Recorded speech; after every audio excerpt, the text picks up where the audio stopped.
அன்பிற்கினியவர்களே, உங்கள் மனம் செயலாற்ற தயாராயிருக்கட்டும். திருத்தூதர் பேதுரு தரும் அழைப்பிது. சில நேரம் இன்பத்தின் மலராய் மலர்ந்து, சில தருணம் துயரத்தின் முள்ளாய் நோகி, ஒளியாய் வழிகாட்டும் தூதுவனாகவும் இருளாய் வழிமறைக்கும் பேயாகவும் செயல்படுவதுதான் நம் மனம். இந்த மனம் செயல்படுவது என்பது வெறும் உறக்கமற்ற விழிப்பு நிலை மட்டுமல்ல.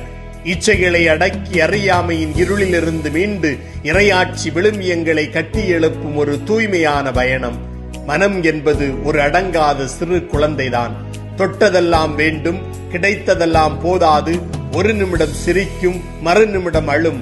அதை அன்போடு புரிந்து பொறுமையோடு வழிநடத்தினால் மட்டுமே அது நம்மை உயர்நிலைக்கு வழிநடத்தும்.